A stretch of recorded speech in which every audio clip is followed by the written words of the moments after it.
Hi guys, welcome to Pagaya. Very happy you're here.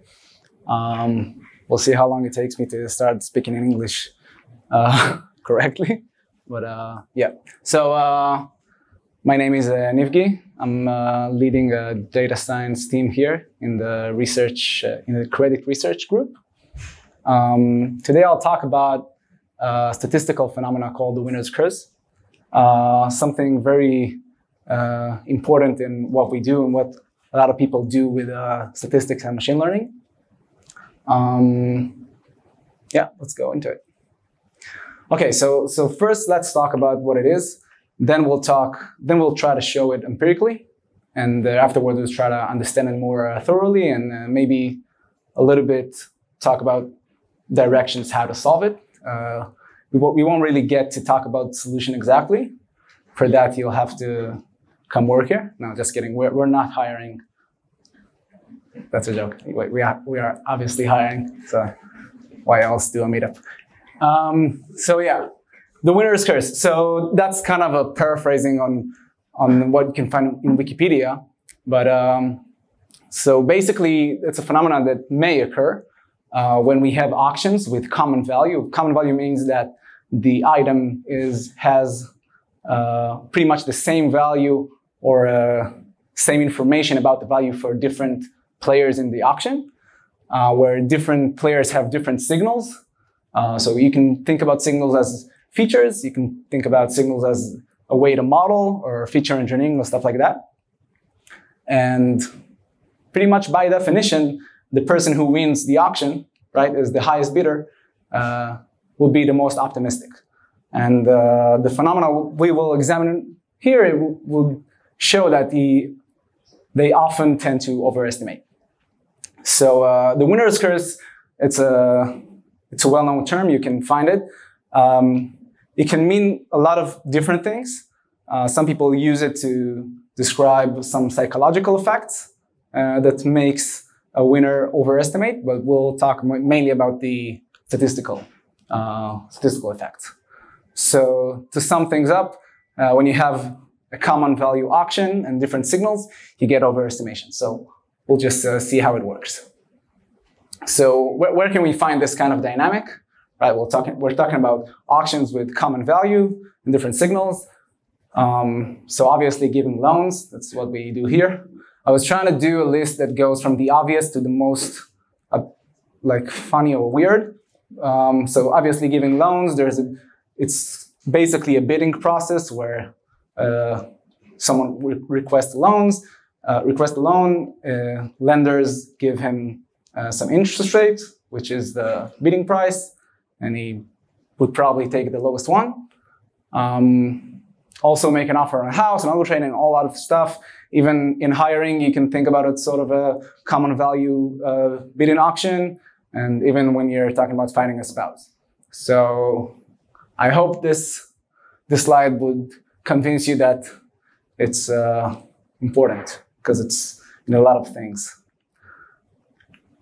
Okay, cool. So we'll work through a working example, which would not be very important to the analysis, but just to make things a little bit more colorful if people here never thought about auctions really. So let's say there's a new market opens up where people can bid on old books, like vintage books, and the highest bidder wins. So like the API of the auction would be you get a title, the edition and the condition. You obviously can enrich some features about the author and stuff like that. We'll talk about that.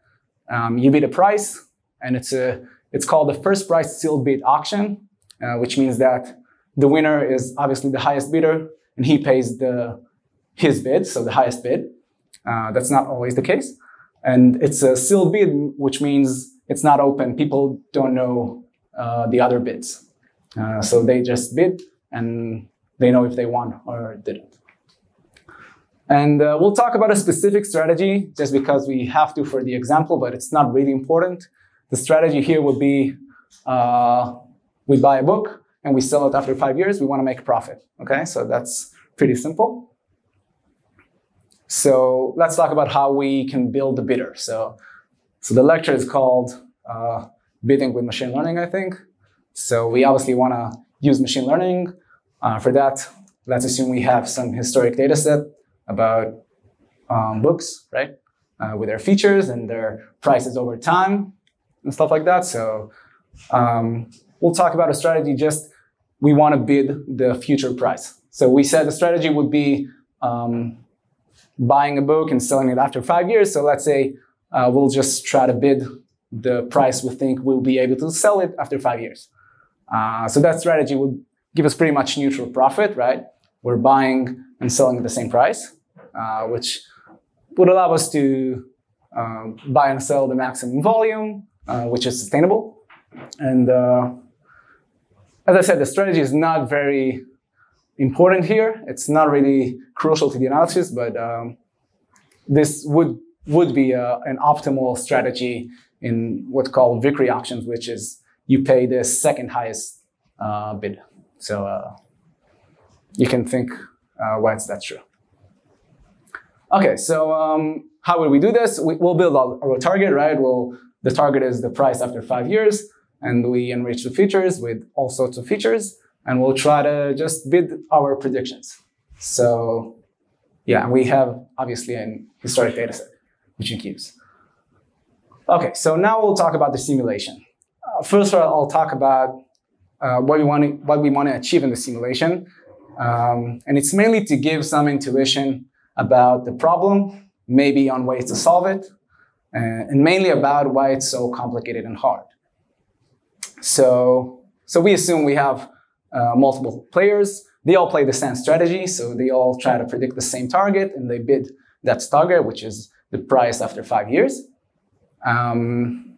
We would want all the players to have the same information. Why? Because that will be harder, right? If I'll show you that there's a curse where some players are blind to information other players don't have, it won't be that interesting. I'll be more specific about what information means. And basically they have different feature engineering.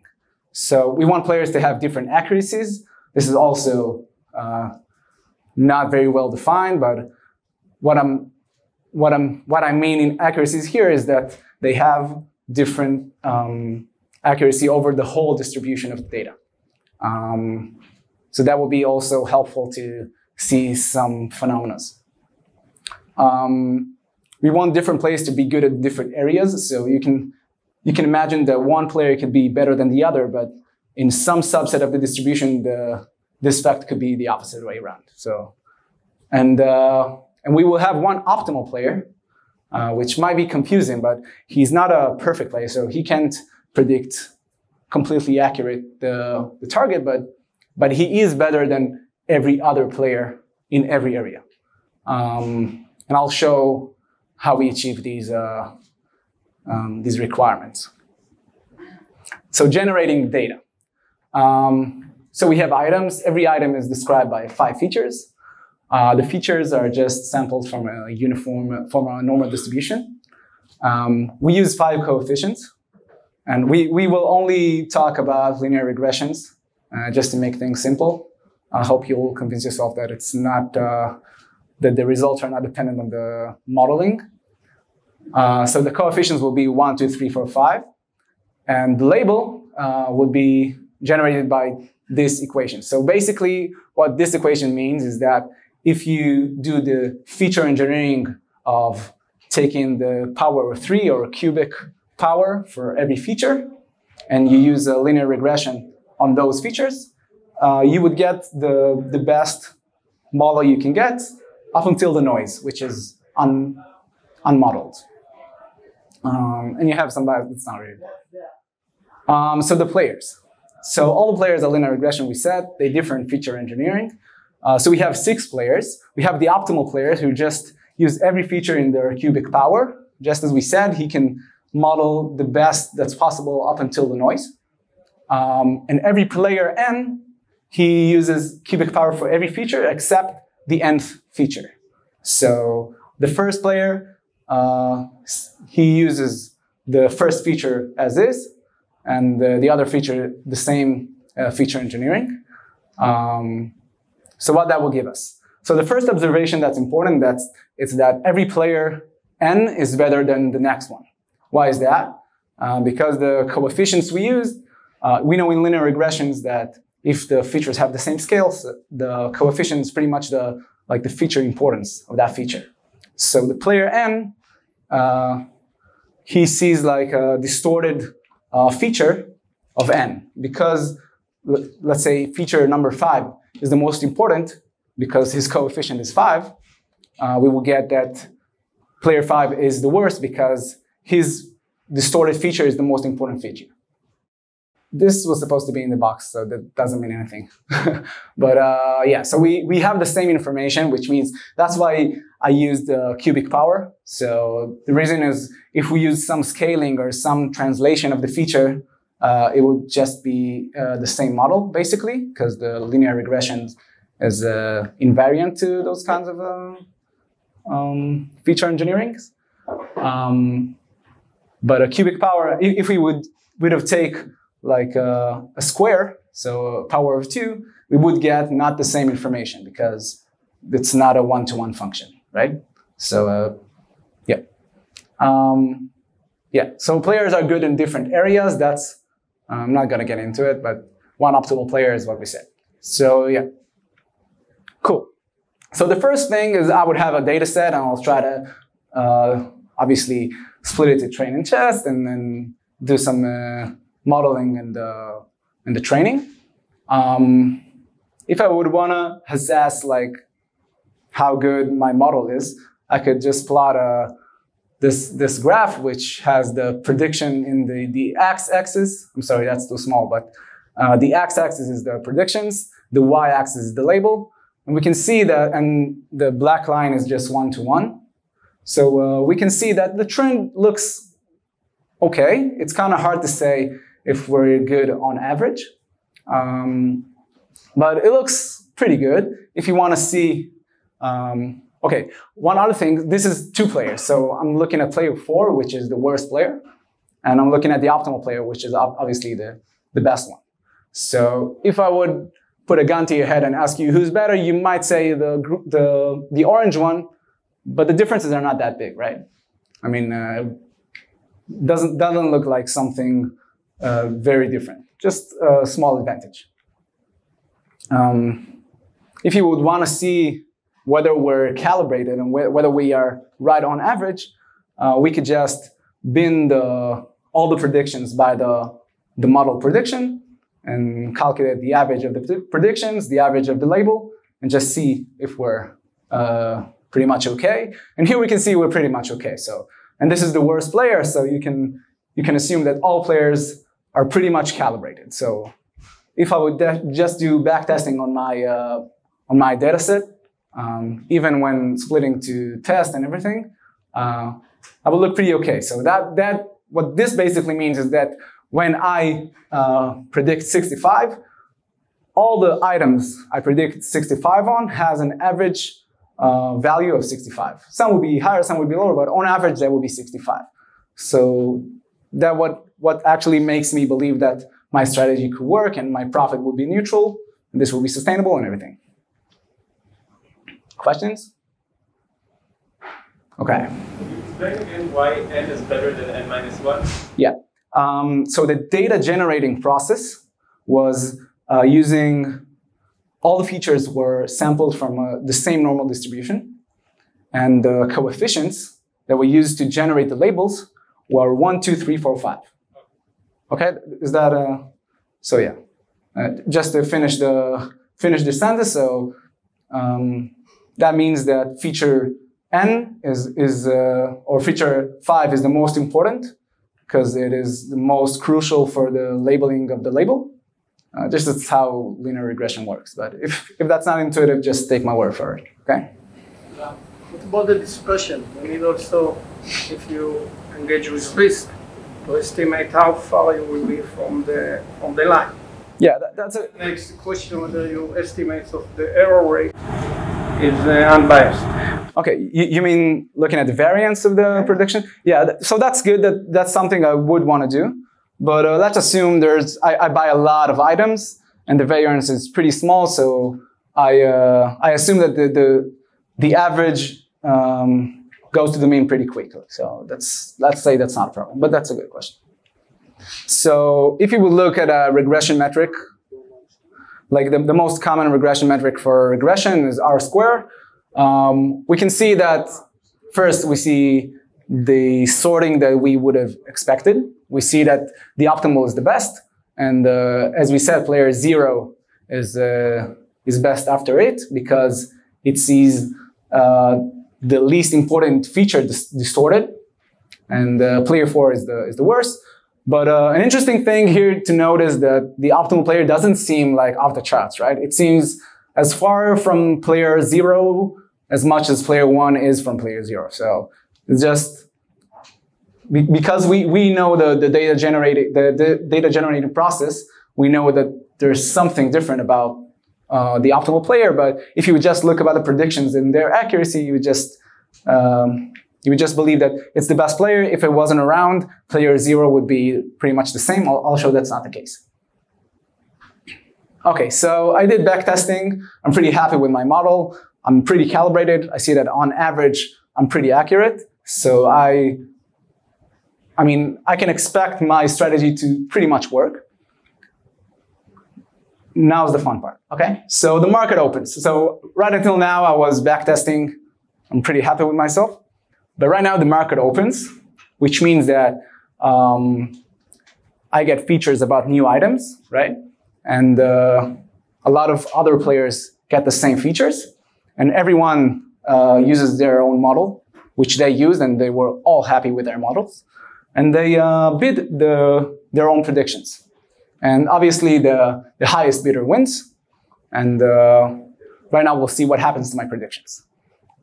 So that's a very interesting graph. So this is basically the same graph we saw about just binning all the items by the predictions and taking the mean. Before we were right on the black line, which is 1-to-1, which means that when I predict X, so all the items I predicted X on average would be X.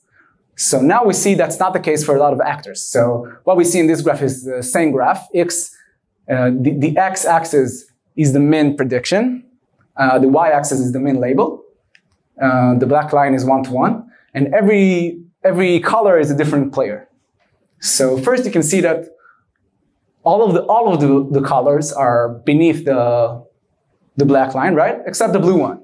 The blue one, you can't see, I'm sorry. But the blue one is the optimal player, okay? And all the else are other players. So first we see that worst models have higher bias. You can't see that here, but you'll see it in a moment. So here we can see the relative difference. So what you see here is that when the optimal player on average predicts something, he gets less than 1%, 0.16% above what he predicted. But all the others see quite a significant decrease. So player 0, he gets 1.7% less than what he expected, and player 4 goes all the way to -6%. You can imagine that when you're trying to do investing, that's a bad thing. That's not what you want. So those are the biases. And we see the same order that we would have expected. So worse models, this is player 4, are worse than the best models. So the first thing I think should be asked is, maybe it's because of the optimal player, right? Because the optimal player, I don't know, he's the best, and maybe he takes all the good books, and this phenomenon is basically because of him. So if we did the same simulation without the optimal player, we would get something pretty interesting. We would get that all the players still have a significant bias, even the best one. So as I said before, if you only look at the data and you see the optimal player and all the other players, they all seem on the same kind of spectrum, right? But if you remove the optimal player, you could still think about player 0 to be the best one. So he shouldn't suffer the curse, but he still has significant curse and all the others. It's a little smaller than before, but still significant. So we see there's something different here, and we're starting to get some intuition about what's the deal. So yeah. Okay, so the next question I think is interesting is whether this is because there's difference between the players, right? Because you can think about it. If we have, let's say we're buying a book, okay, and this book really its value is $100, and some player offers $10, right? I can make a profit on that item, right? Because if I offer more than sorry, the other way around. The value is $10 and he offers $100, right? So I can make a profit on that item because if I offer more than 100, I obviously lose a lot of money. And if I offer less than $10, I'm not going to get it. So there's no way I can benefit from that item. So maybe if there's a lot of shitty players, I'm not able to do it right. So to simulate players that are equally good, we would change the data generation process and have all the coefficients be equal 1. And basically we'll see the same. So we'll see that the optimal player is still spot on average, and all the others still have bias. They have the same bias. We can know it from symmetry. But yeah, an equal bias, right? Okay. So the next question would be, okay, so I've done the whole thing and 5 years have passed and I know my bias and now I want to correct it, right? So I know that every time I predict, I don't know, $70, the real value is actually 67. So I can just decrease $3 for every prediction and this should be fine, right? Because of the linearity of expectancy.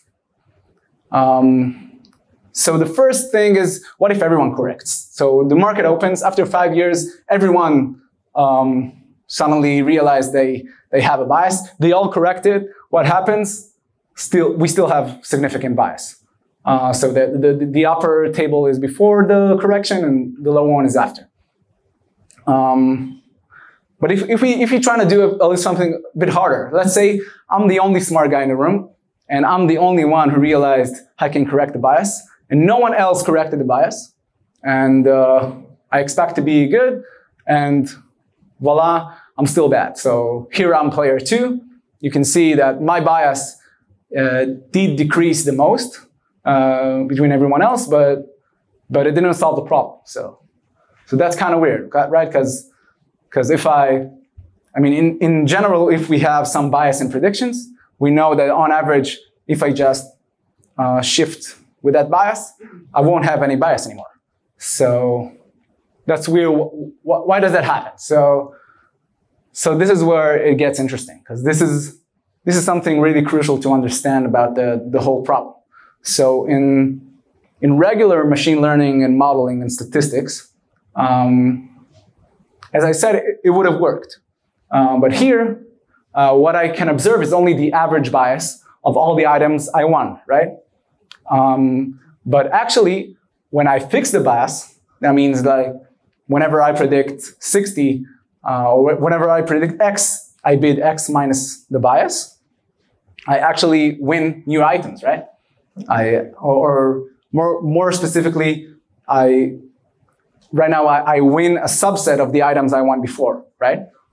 So that changes the distribution. That's why it doesn't work. And what else we can observe is that the item I lose by fixing the bias are actually the items where I had the least bias, right? So if I let's say my bias is $1, so I predict 70 and I bid 69, okay? So all the items I didn't win right now were items that I was just overestimating by $1, right? All the items I overestimated by more than $1, I still win them, right? So basically, what we see here is that the bias and the overestimation is different between different items because of the features and how we did the feature engineering and everything. And that makes it pretty hard to estimate what is the real bias, how to really solve it, right?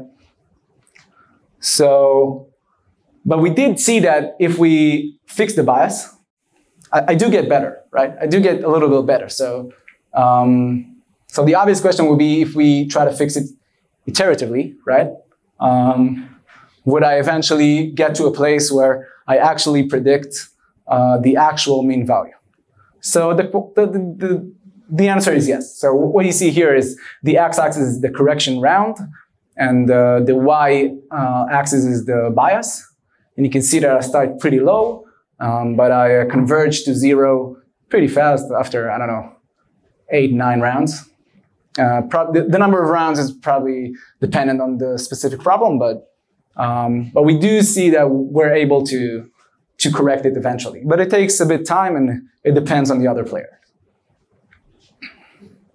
Okay, so I think I'll end with that, but we'll try to just explain what is actually the problem. So let's say we look at a very simple problem where there's one item and we all try to assess its value. We all assess the same mean, but with different, even with the same noise. So the true value here would be just the blue line, okay? And you can think about it that all the biddings will be just samples from this distribution. And obviously the winning bid would be the maximum of all the samples from this distribution. And obviously as we have more players in the game, and as the variance of this distribution will be higher, the probability of all the biddings to be lower than the actual value is very small. So basically, we won't have the large numbers rule where the minuses actually get canceled with the pluses, and we converge to the true value. So another way of saying it is that we actually, when we train a model, we try to predict the expected value conditioned on the features, right? The expected label conditioned on the features. But what we actually observe is the expectancy conditioned on the features and conditioned on winning. So this is what we usually try to predict. Not always, it depends on the loss function, but usually we try to predict the expectancy condition on the features or on the covariate, whatever your gem is. But this, in general, does not equal to the expected value conditioned on the X and on winning. So this single bit of whether we won the auction or not actually gives us a lot of information in most cases. This actually gives us some intuition about why the optimal player doesn't show the same dynamics as the other players, right? So we can see that the optimal player actually has this independency regarding to the conditioning on the winning. And this is why he doesn't show the same bias, even though when he's not around, the best player does show this bias. So yeah, and naive training generally misses this conditionality. So summing things up, fixing bias on average works, but it's not trivial. It's hard to assess the real bias because when you fix the bias, the items you actually win changes. So that means the distribution changes. And we can use features to get information about the curse itself. Yeah, we need to predict the conditional expectancy conditioned on winning the item. And this is actually interesting. So this is, why is it so hard? So when we usually train a model, we have some data, we feed it into the training process, and we get a model. But here, we need a model that needs to learn something that is dependent on itself, right? I need to have a model that predicts something that is dependent on the model winning. So as a model, I'm not able to do that because I don't exist yet, right? So this is why this this is kind of complicated and hard. When you have game theoretic auctions, it is possible. It's like solving an equation where x depends on itself, and you can just wiggle things around and make it work. But yeah, you might be able to approximate it. There were other slides. I left them out because I knew we wouldn't get to it. So thank you very much for listening. I hope this wasn't too much. I would be happy to answer some questions until you... Okay, so should I repeat the question? Yeah, so this gentleman asked, what would have happened if the feature engineering were the other way around, right? Yep. So basically it was exactly the same. Yeah, so the first time I did it is just the player n. I mean, the real model was just a linear combination of the coefficients with no cubic power, and every other player had one feature that was to the cubic power. So I'm not sure if that's exactly what you asked, but if so, it shows exactly the same dynamics. I chose this because this is more intuitive, because the cubic power is like doing feature engineering, and why would someone do a feature engineering that is worse than using depending on its prior? Yeah, but basically the answer is yes, it will be exactly the same. Okay, so the question was, what would be the strategy to fix the bias? Like the optimal way to fix the bias? What's the ratio? What's the optimal ratio? What do you mean by ratio? You said you fix every iteration 0.75, right?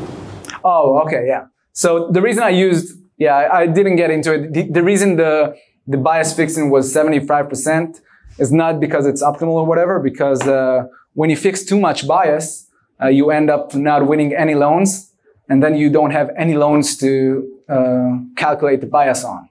So this could have been any number. It depends on the number of items. It's just a numerical thing. There might be better ones. Actually, it's pretty safe to say that taking a higher than 100% would be better, because we see that we always undershoot the bias, right? Because of the dynamics we showed. So yeah, basically, it's pretty safe to say that more than 100% is better. I'm not sure which is the best. But I can say that there are a lot of other better ways to do it than to just fix it iteratively. It was just for explaining stuff. Thank you very much. Enjoy.